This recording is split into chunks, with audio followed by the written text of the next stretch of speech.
Pension scheme প্রত্যয়ে বাতিলের দাবিতে নবম দিনের মতো ৪০টি পাবলিক বিশ্ববিদ্যালয়ের শিক্ষকদের আন্দোলন অব্যাহত থাকলেও সমাধানে সরকারের পক্ষ থেকে এখনো কোনো যোগাযোগ করা হয়নি। বিশ্ববিদ্যালয় অচল হয়ে ব্যাঘাত ঘটছে শিক্ষা কার্যক্রমে।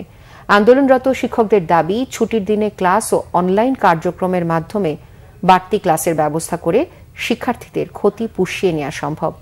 বিস্তারিত দীপন দেওয়ানের রিপোর্টে। পেনশন স্কিম প্রত্যয় বাতিলের দাবিতে শিক্ষক কর্মকর্তা কর্মচারীদের আন্দোলনে অচলাবস্থার সৃষ্টি হয়েছে ঢাকা বিশ্ববিদ্যালয়ে। ক্লাসরুম সহ বিভিন্ন কক্ষে ঝুলছে তালা। চিরচেনা ব্যস্ত ক্যাম্পাসে শুনশান নীরবতা, নেই শিক্ষার্থীদের কলকাকলি। এমন পরিস্থিতিতে সামনে সেশন জট সহ বিভিন্ন ধরনের জটিলতার আশঙ্কা শিক্ষার্থীদের।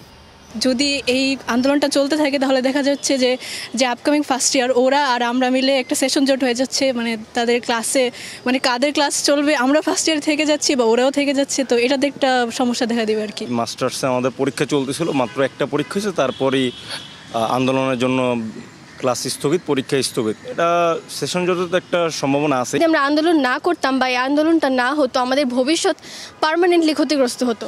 তো আমাদের পার্মানেন্টলি ক্ষতি হওয়ার থেকে আমাদের কিছু সাময়িক ক্ষতি হওয়া অনেক ভালো। এদিকে নবম দিনের মতো কলা ভবনের মূল ফটকের সামনে অবস্থান নিয়ে আন্দোলন করেন শিক্ষকরা। শিক্ষকদের দাবি, এই আন্দোলন যৌক্তিক, তবে এখনো সরকারের পক্ষ থেকে কোনো আশ্বাস মেলেনি।